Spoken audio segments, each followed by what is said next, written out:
Welcome to episode 2 of the recently rebooted Pedro's Movie Cavern podcast. I think Pedro's Movie Cavern podcast is a bit of a mouthful. Do you think it would be better as Pedro's Movie Podcast? Or PMC Podcast? It's obviously Pedro's Movie Castle. It's not a castle, it's a cavern. Pedro's Movie Cavern podcast. Yeah, it is just. I quite like the Pedro's Movie Podcast. Like PMP. Pimp. That's quite funny. Him. So yeah, episode 1. The mad thing is about the first episode that I posted is the views that I've had in 2 days. I know it's only 40. Well, I say it's 44 minutes of me talking about movies for 44 minutes. But it's not 100. I checked that. I've got 147 views on that in like a day, probably even less than a day. And this is on YouTube, probably less plays on Spotify, which I haven't checked the analytics of Spotify podcasters app yet. So because that's where I'm posting it, and then I'm posting the audio on YouTube as well. But YouTube is where I'm really focusing on the listens. So it's like when I checked, it had 147 views, which is quite amazing considering every other single podcast that I have done in the last 15 years has never had anywhere near that. And I know 147 listens isn't a lot compared to some podcasts, but that just kind of blows my mind. I know the videos are doing quite well, but the podcast, I wasn't expecting many people to listen to it. But yeah, I hope people enjoyed it and want to listen to more because I enjoy doing this stuff. So what's this episode going to be called? That's a good question, Pete. Why don't you answer it? I will when I think of a title, because right now I have no idea what episode 2 is going to be called or what it's even about, because I'm going to level with you here. It's 2:31 in the morning. I am lying in my bed with my pajamas on, looking around the room, thinking of what I can use as a subject. So I have no idea what it is I'm talking about. So, what is it that I can talk about? Could I talk about Clint Eastwood movies? Probably could, or I could save that for a video. Could I talk about what I recently bought? I was planning on saving that for what the fuck did I buy? Could I talk about my DVD collection? Not my Blu-rays, my DVDs. I could, but that would be multiple episodes. I think because there's a lot. I've got more DVDs than I've got Blu-rays. Could I talk about Alfred Hitchcock movies? Maybe. Could I talk about action cinema? Yeah. Could I talk about horror movies? Yeah. Could I talk about 1970s crime movies? Yeah. There's just so many things I could talk about that I have no idea where to start. So episode 2 is gonna be freeform. I'm going into this with not a single fucking clue of what I'm going to talk about. So, what should we kick it off with? Let's have a look. Films that I haven't seen that are in my collection. Let's have a look. What have we got that I have not actually watched yet? Or not films that I haven't watched, but because I may have watched the film on DVD, but movies that I've got that I have never ever seen.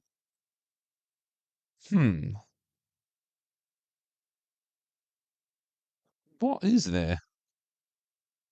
I've watched the majority I know I keep saying I haven't watched the first June yet. Well, I haven't watched the new version of June, and it's on the shelf, just looking at me. I still haven't watched the Batman.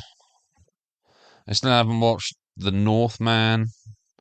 But these are quite newer films. So, say, what the fuck is it that I have never seen that I own?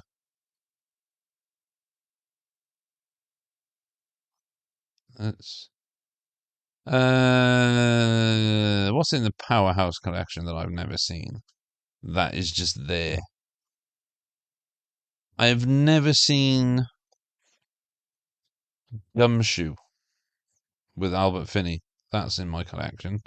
I have never seen Night of the Demon. That's in my collection. Not Night of the Demon, the 1980s horror movie with was it Linnea Quigley or Linnea Quigley, whatever her name is. That one. I've seen that. I haven't seen the old black and white one with the monster or the devil or the demon chasing the train. I've never seen that, the black and white one.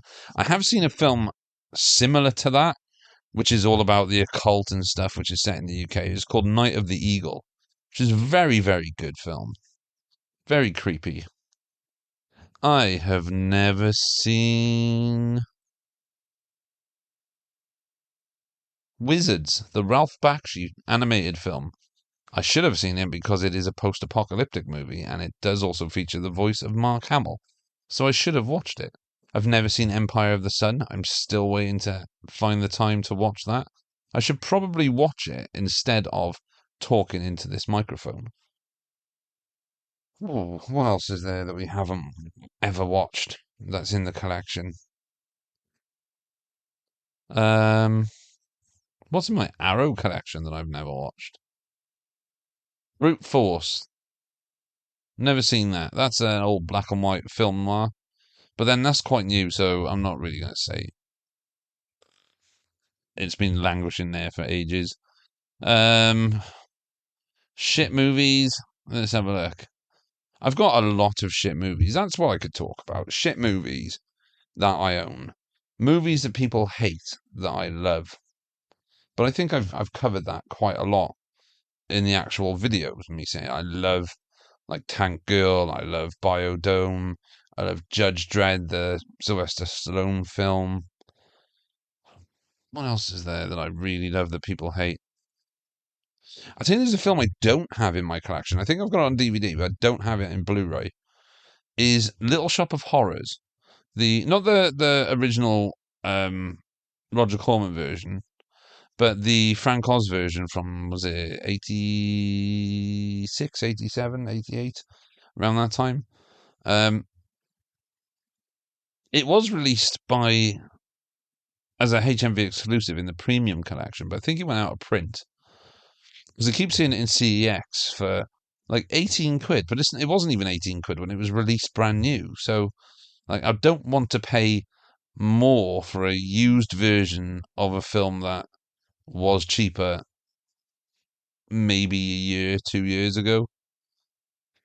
I think that's one of the things that really bugs me about being a collector of movies, especially when I like physical ones, is the out of print uh, side of it. People paying over the odds for a film when it will inevitably get a release on a higher format. So 4K, yeah, it costs a lot more money to do a 4K scan. That's fair enough. That makes sense. But Kino Lorber seem to be able to afford it because that seems to be all they're doing is putting out 4Ks of this, that, and the other. Everything seems to be available on 4K. I don't know what deal they made with the studios that allow them to release almost every single film. It's quite mad. Yeah, there's a lot in here. So yeah, Little Shop of Horrors is a film I'd really like to get in high def, especially on Blu-ray. I mean, I'd like to get a 4K, but if I could pick up the Little Shop of Horrors for a decent price with the slipcase, preferably, that would be amazing because I love Little Shop of Horrors. I think it's just one of those really silly, fun movies that's really well made anyway. And another one that I really want to get hold of, which I don't want to pay over the odds for, and I was just thinking about it just then, and now I've completely forgotten what it is. What was it? Fucking hell. I think it's an 80s movie. It's literally, oh, Clue. What am I talking about? It's Clue. Like, I love Clue. It's probably one of my favorite comedies of all time.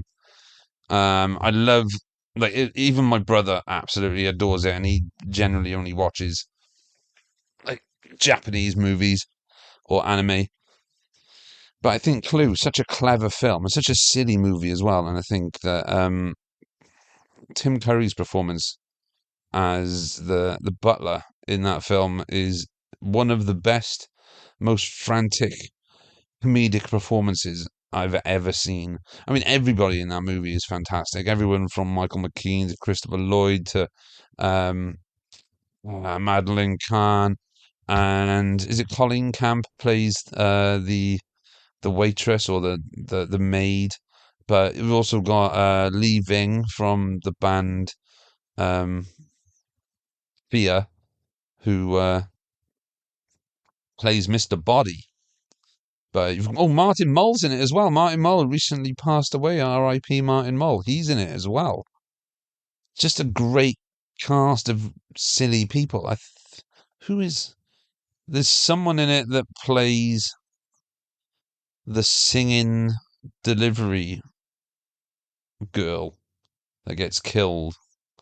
There's one of the sisters of Katie Sagal. So if you've ever seen Grease 2, there's two twins in it that are cheerleaders. I'm gonna be this is gonna sound racist, but I always thought they were Asian. They're not. They're just straight normal white people, or probably of Eastern European descent, because I think Boris Sagal was Eastern European.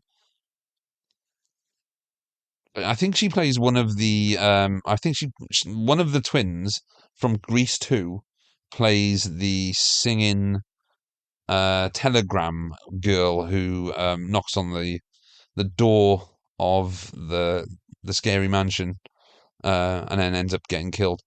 But yeah, Clue is a film that I would absolutely love to get on Blu-ray and 4K. The problem is I think most of the versions are now out of print. I actually looked online the other day, and Clue was something like $49 or £49 on Blu-ray because it's out of print, and the 4K Shout Factory or Scream Factory. Does Scream Factory even exist anymore, or is everything now under just the one umbrella label of Shout Factory? Because the Shout Factory, I think it might be Shout Select, released Clue. I think that's out of print as well, but I'm not 100% sure. If it's not out of print, and it's obviously it's if it's 4K, it should be region free. If it's not out of print, I might just have to get the 4K of Clue from Shout.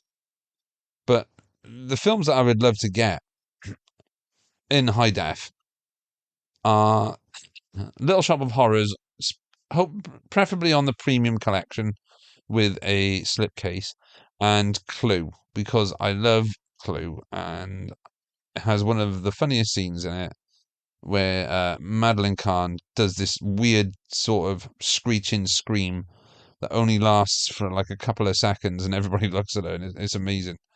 It's so good. What other comedies are there that I really love that I would love to get on a high def? Obviously, I would love to get a high def version of Biodome, and I know it did. Again, we're looking at Shout Factory here.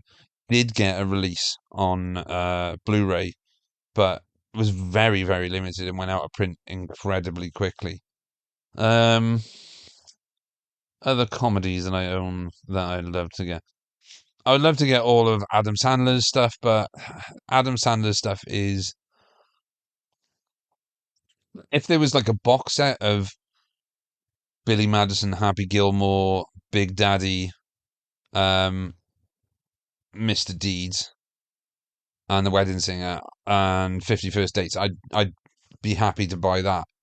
But I think apart from Just Go With It, anything after Just Go With It, I'm not really overly fussed on. I don't think his recent output has been that good. Especially his comedy stuff. I'm not talking about his more dramatic stuff. I know he did the Uncut Gems, and there was another one he's done recently. I can't remember what it was. Punch Drunk Love I've got on DVD somewhere, which I do believe I think is still sealed. Um, but yeah, those older comedies, especially like Billy Madison, which like a lot of people, Billy Madison was the first um, Adam Sandler film I saw in the 90s. I loved it. It's so stupid. I still remember the song that he sings. Yes, I will go back to school and achieve it for me. No one will take what my father has built unless that man is me. Yeah, you won't catch me singing too much because I can't hold a note. But yeah, that's the song he sings when he finds out that the company will revert to uh, Eric, who's like his sniveling second in command, if Billy doesn't pass each grade and be able to take over his father's company. Yeah, it's such a silly film, just so stupid. But yeah, so that one, and obviously Happy Gilmore is just classic comedy. There's a really good little cameo by Christopher McDonald in the latest Beverly Hills Cop movie on Netflix. Um, of a golfer on a I was going to say a golf pitch. It's a golf course in Los Angeles that is just like a little callback to his Shooter McGavin character. But the sad thing is we wouldn't get a cameo from Carl Weathers in this because he in what is supposed to like be a upcoming sequel, because obviously Carl Weathers sadly passed away this year. Who was I'm not gonna lie, I thought he was absolutely phenomenal as Grief Karga in The Mandalorian. It's so good to see him. It was so good to see him in something new, and it was pretty cool that he directed a couple of the episodes as well, which is like it's Carl Weathers, Apollo fucking Creed, man. So yeah, so Billy Madison, Happy Gilmore, um, The Wedding Singer. I watched The Wedding Singer a couple of weeks ago. Still love it. It's still probably his best of the 90s stuff because it has a good story. It's got good written characters. Um, Adam Sandler and Drew Barrymore have great chemistry, which is like repeated in oh, what's that film that's really bad? Integrated or something like that. I can't remember what it's called, but it's set in Africa. It's got Terry Crews in it. It's shit. Um, but yeah, Just Go With It. Just Go With It is probably my favorite of Adam Sandler's like 2000s stuff. I'm not counting Funny People because I think Funny People is really good anyway, and it is more of a dramedy. But yeah, Just Go With It with Jennifer Aniston is probably my favorite of his 2000s, well, 21st century stuff that he's released. There's the weird thing about Just Go With It is the fact that it's an Adam Sandler film starring Adam Sandler and Jennifer Aniston in leading roles, with a supporting role by um shit Nicole Kidman. Why was I was literally my brain just froze then. Nicole Kidman, like she's in a supporting role, Oscar nominated, Oscar winning, Oscar nominated actress. No, she did win. She won for The Hours. Yeah, so Oscar winning actress Nicole Kidman is a supporting role in an Adam Sandler film, which also stars Nick Swardson. Yeah, it's an odd one, but it's very funny, and yeah, I'd say it's probably my favorite, like, post 2010. I think it was 2010, 2010. Adam Sandler movie. Obviously, then you've got Mr. Deeds, great film, so silly and so funny. Winona Ryder, super cute in that movie. Then you've got, what was after Mr. Deeds? Oh, obviously, I was talking about there's Big Daddy as well. Big Daddy's great, and no, anyway, it's just a great movie. Little Nicky, I hated. I absolutely hated Little Nicky. I just didn't think it worked as a movie. I like Adam Sandler when he's like Adam Sandler, not when he does a character. So like the voice he does for Little Nicky's annoying, and I think he did the same sort of character type of role in is it Hubie Halloween on Netflix, one of his Netflix movies. I haven't even seen it. Well, I think I watched about 10, 15 minutes of it, and it was annoying. I did enjoy the first murder mystery. The second one was okay. It wasn't great, but it was passable for like a 90-minute um Adam Sandler movie. I haven't watched the what's it called? The not the Hateful Eight. That's the Tarantino movie.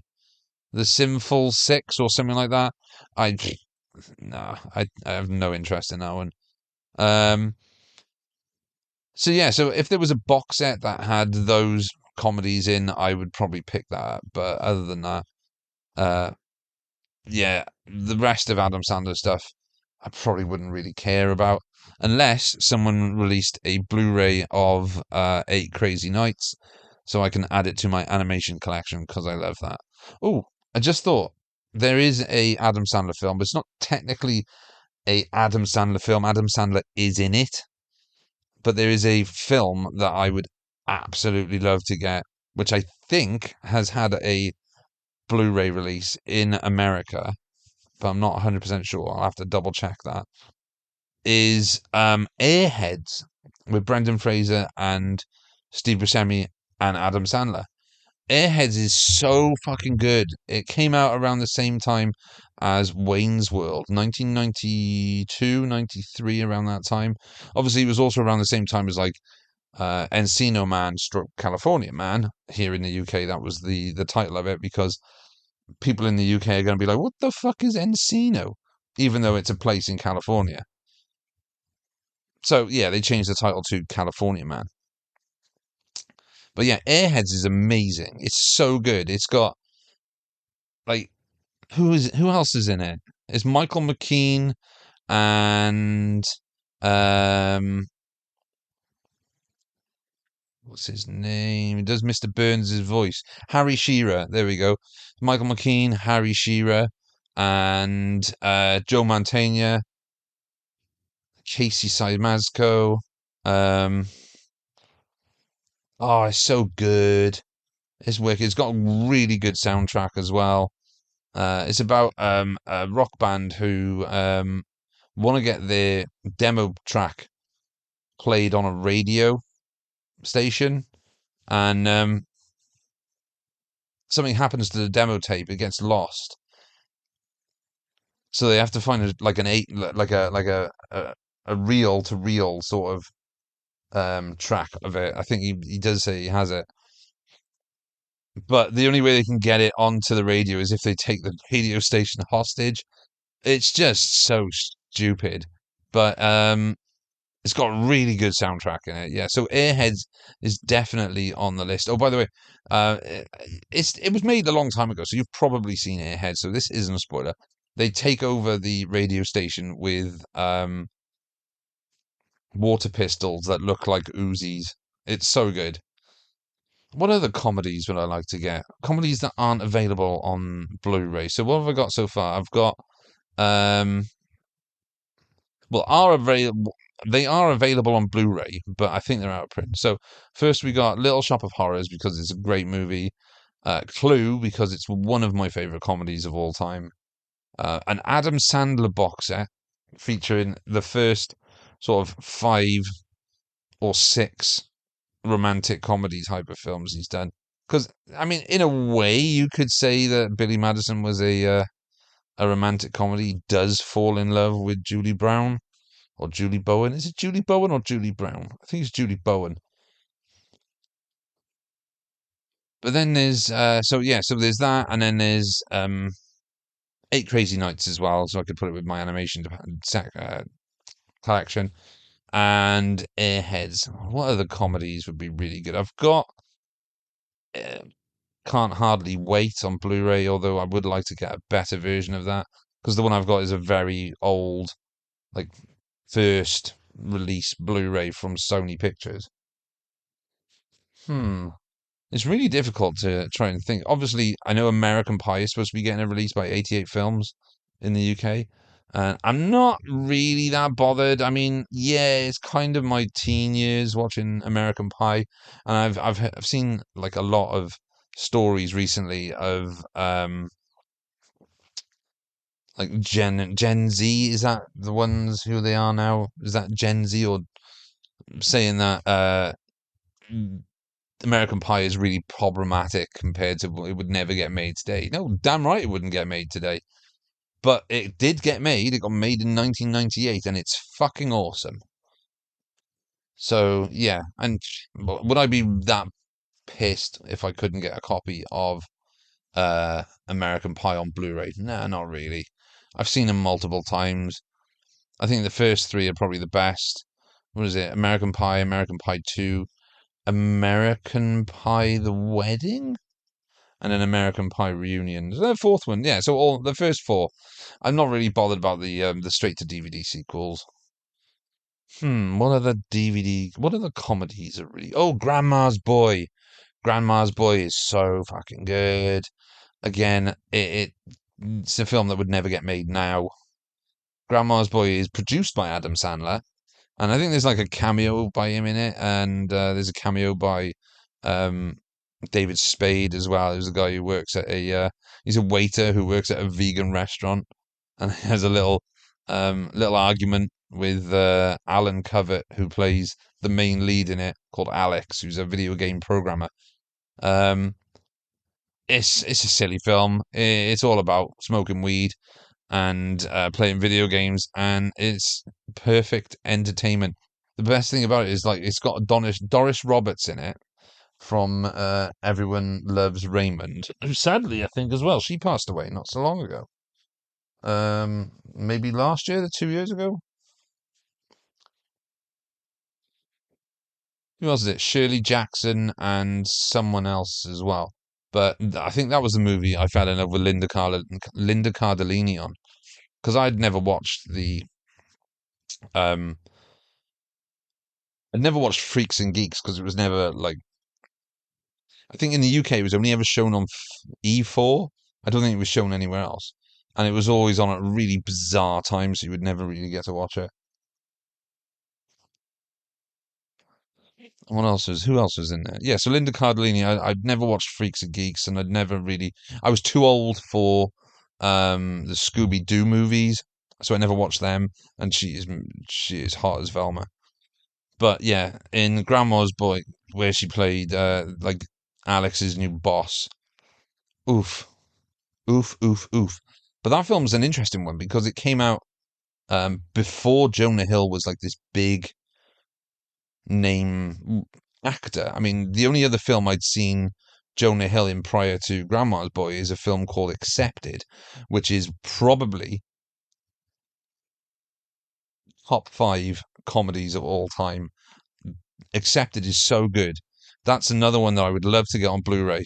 Is Accepted, where it's Justin Long applies to like five or six different universities and gets um, rejected from all of them, so decides to like create his own university with the help of his best friend, who's played by Jonah Hill. This is when Jonah Hill was at his like his.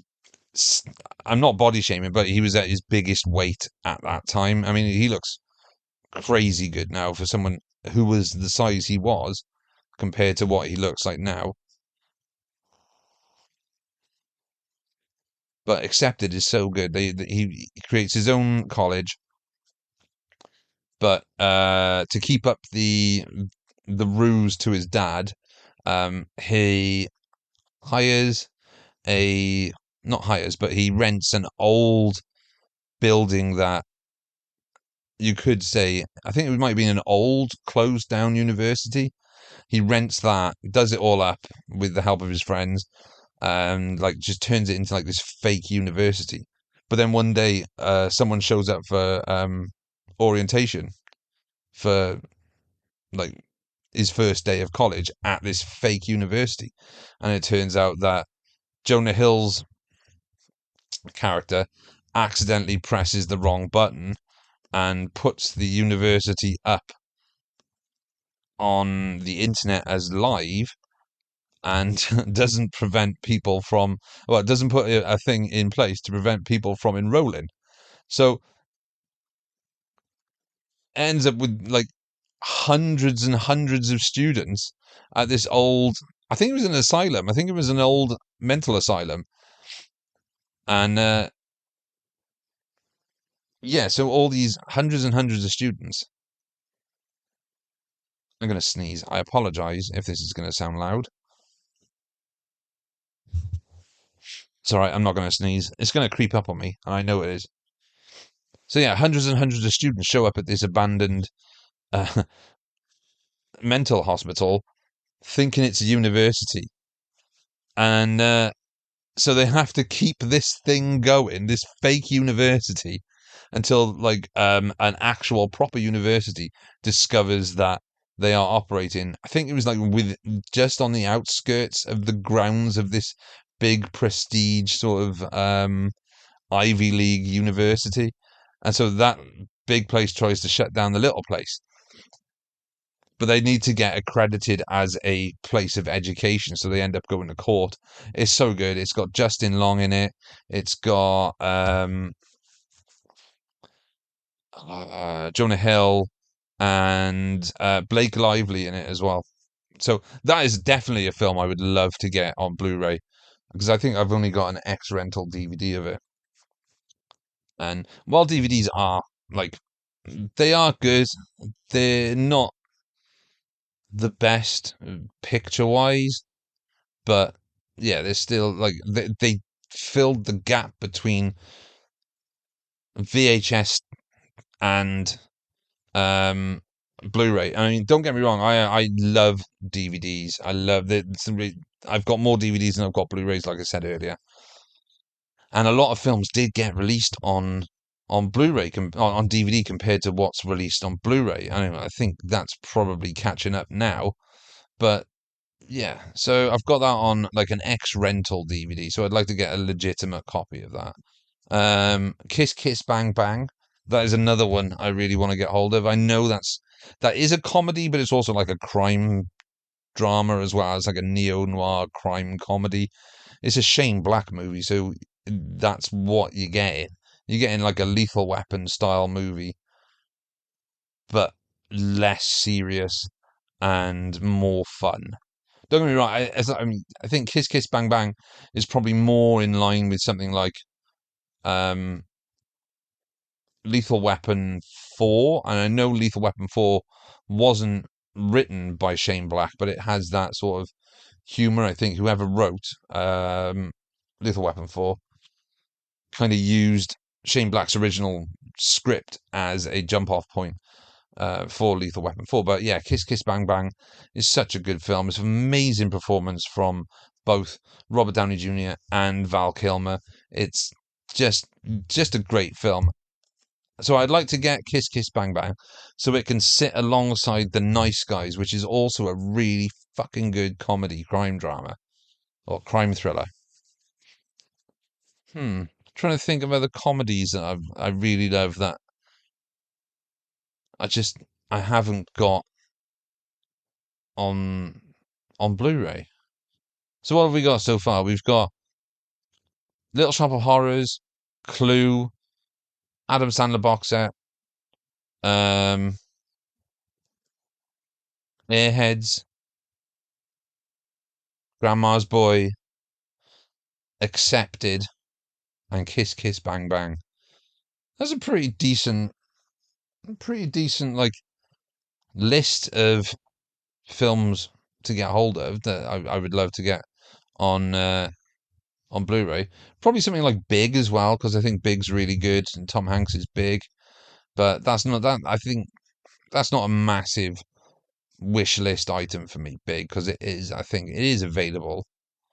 Um, Major Pain with Damon Wayans. That's a fun, silly movie that would benefit from a Blu-ray release. Well, I'd say it would benefit from a Blu-ray release. It probably wouldn't sell anything at all. But I'd like to get. I know it's had a Blu-ray, but again, I think it had a Blu-ray from either Shout or Kino. But I don't think it had a 4K. But yeah, I think that would be a good one to get in the UK, as well as the Heavyweights Disney film, The Heavyweights with Ben Stiller. The Heavyweights is a film from my childhood. I love The Heavyweights, and I think it only ever got released on the Disney Club, so you could only get it on Blu-ray if you were part of the Disney Club. It came in, I think it had like a yellow spine or something, but it's such a good film. Again, that's a film that would never get made now, for simple fact that it's about fat children and like a guy who buys a summer camp to turn these fat kids into thin kids, but he's a fucking psychopath. And this is a kids movie, by the way. So like 90% of the cast is the cast from Mighty Ducks. So Ben Stiller plays a guy called Tony Perkis, who's this rich businessman. But the only reason he's rich is because his parents were rich and bought him this camp. He's like a exercise guru type of thing. It's a weird one. His name is Tony Perkis, and he's got this thing called Perkisize, which he uses to get people into shape. It's a bit like his character from Dodgeball. In fact, there's a theory that Tony Perkis is actually the same character in Dodgeball, but he ended up changing his name and sort of growing a mustache because of the events that happened in the Heavyweights. But yeah, the Heavyweights is great. It's a really good film. Yeah, I'd love to get a copy of that because I mean I watched it not so long ago actually because I think I've still got a DVD of it somewhere, and I think that would be a great one to get, and it still holds up quite well. Like I said, it's like half the cast of it is the cast of Mighty Ducks 1, 2, and 3. Even Kenan Thompson is in it. He's like one of the main kids in it. And this is what 94, 95, and to date he is the longest running SNL cast member, which is really cool. And also he had a TV show which is Keenan and Kel. So the Heavyweights would definitely be on that list of comedies that I'd love to get hold of. Let's think. I'm trying to think what more comedies. This is the problem with doing a podcast at 3 o'clock in the morning and trying to think of movies, even though I'm looking around and thinking, ooh, what else is there? So, comedy, comedy, comedy, comedy, comedy, comedy comes. Hmm. I think I may have drawn a blank now at comedies. Oh, no! Overboard! Overboard, Overboard, motherfucking Overboard. Overboard has had a release. But again, it's had a release in the States. I think it's got a release in Germany, but I think it's out of stock, well, out of print now. Because I went to buy it the other day, and it was apparently, I think it was like 129 euros, which is madness. But Overboard, starring Goldie Hawn and Kurt Russell. Overboard is incredible. It's such a good film. Again, I say it's a film that couldn't get made today, but it did get remade with a reversal of the roles with Anna Faris and the Spanish guy from, well, the Mexican guy. I can't even remember his name, but he ended up being in a few movies and he was in this remake of Overboard, which is just a disgusting idea to have done because Overboard is so good. I mean, Kurt Russell is Dean Prophet. just genius casting. Goldie Hawn is always amazing in everything. Even that film she did with Amy Schumer, where they get lost in the jungle. She outclassed Amy Schumer by a million miles. Just Goldie Hawn in anything is worth gold. Private Benjamin, The Bird on a Wire, just yeah. So Overboard would be a film that I would absolutely love to get. I think it was directed by Gary Marshall, who then directed. I think it was after Overboard. He directed Pretty Woman, which was 1990. Even though I think a lot of people think that um, Pretty Woman is an 80s movie, but it's not. It's a 90s movie. So you like it always shows up in quizzes when they show like, oh, here's a photo of a film from the 90s. Try and guess what, and you have to guess what it is. And it's usually, if it's a picture of the scene from Pretty Woman where Richard Gere gives Julia Roberts the um the necklace box, and she's in the red dress, and she goes to catch it and take it out, and he closes it, and she jumps back. Yeah, so there's that scene that usually comes up in a photo, and you're like, that's not an 80s, that's not a 90s movie, but it is. It is. Pretty Woman's from 1990. Madness. Same year as I don't even know what came out in 1990. It's still pretty much the 80s. Um, so yeah, Overboard, great movie. Would love to get that on Blu-ray. Hmm. Yeah. Um, just this has actually been a little bit more fun than I thought it was going to be. Because I, like I said, when I started this today, I just had no idea what to talk about. As the fucking 5.5 minute intro of me going, what could I talk about? What could I talk about? But yeah, this has been quite a fun little delve into the movies that I would love to get hold of that I don't have on Blue or 4K. Mainly comedies. So let's run through the list once more. A number coming in at number one, we have um, Little Shop of Horrors, Clue, an Adam Sandler box set featuring five, I think it was, of his pre Netflix deal comedies.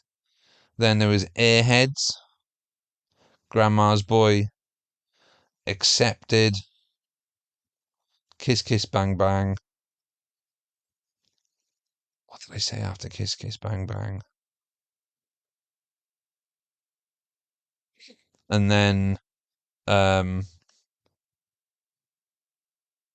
literally just talked about it. My brain has decided to break. Oh, Overboard. Overboard. Yes, Overboard, Overboard, Overboard. How could I forget Overboard? And I think the last one would be hmm, Can't Buy Me Love from 1987, starring, oh, 1989 actually, I think Can't Buy Me Love was, starring Patrick Dempsey as a high schooler who pays someone to give him a makeover to make him cool so he could fall in love with his next door neighbor. I like Can't Buy Me Love. It's a fun movie. Like I said, for all of these films, they're all fun movies. They're not like offensive in any way. I mean, Soul Man, starring C. Thomas Howell. Now that's an offensive movie. I mean, that's full on blackface. That is. Um, but yeah, Can't Buy Me Love is a pretty decent one. Like I said, Patrick Dempsey's in that. Patrick Dempsey, before he like obviously he's like McDreamy or McSteamy or whatever the fuck he is from Grey's Anatomy. Everyone says that, oh, he's really sexy. It's like that's the dude from Can't Buy Me Love, and like he's like the nerdy guy from the 80s, Patrick Dempsey. But he's really good in Can't Buy Me Love, and he did a film called Run, where he had to deliver a car I think it was from Los Angeles to New York or New York to Los Angeles, but he witnesses a mob hit and then finds himself being chased across country in this car that he's supposed to be delivering by the mob because he witnessed the hit. It's really good. It's a really good, like, quick sort of unknown thriller from the either I think it's like 89 or 90. It's very early 90s. But that's a really good film, that one. I've got the DVD of that somewhere, but I don't know where it is. That could be in storage, or it could be in one of the bags under my bed. I'm not sure. So yeah, there we go. That's it. That's another 45 minutes of me talking absolute shite about movies. Obviously, you can listen to this if you want. Well, I say you can listen to this. This is the end of it. So if you're listening to this, you already have listened to it. So there. So yeah, 45, 46 minutes. When I have a more fun idea to do a podcast, um, I will actually go in and do a proper podcast instead of just sitting here waffling. But have like a clear idea of what I want to do for that episode.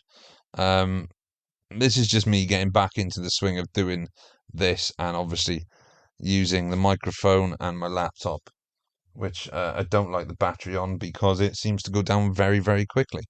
So I want to thank everyone for listening to the last episode, or the first episode, or the last episode, or the first episode. So it's the latest episode, it's the last episode of Pedro's Movie Cavern podcast, but also it's the first episode of Pedro's Movie Cavern podcast because it's the reboot. This is the sequel to that reboot. Call this chapter 2. It's not, it's just episode 2. So yeah, this is episode 2 of Pedro's Movie Cavern podcast. You have listened to me waffle for 50 minutes nearly about comedy movies that I want to get on Blu-ray. Thank you for listening. I hope you all have an amazing time, an amazing day, an amazing life. Keep buying physical media, keep watching movies. I'm going to throw up the peace sign, give you a salute, and tell you I'm out. But I can't because this is audio, not video. So, if you enjoy this, please check out the rest of the videos on the channel. I'm going to try and get this done more often. There are some videos ideas that I've got coming up. As you see on YouTube, on the channel at the moment, there is a short 5-minute clip up of me just out and about. That is that is essentially just an exercise in editing, and just because I wanted to have a nice quiet day out at the park, and yeah, so that's not anything really to do with the channel. As you'll see, there's no like tags or anything on it. That is literally just uh, an exercise for me in editing because I'm not really good at editing. But yeah, thank you everyone who listened to the last episode or the first episode and who've watched all the videos. There are some exciting things coming up. There is a new what the fuck did I buy that I'm just waiting on a few more things to come in the post, and I will be doing that soon. There is a new ranking video coming up, and there was something else I was thinking of. I can't remember it now. It's late. But yeah, thank you everyone for listening to the podcast. I have been Pedro, and this is my movie Cavern. Cheers, everyone. I'll speak to you all soon. Peace out.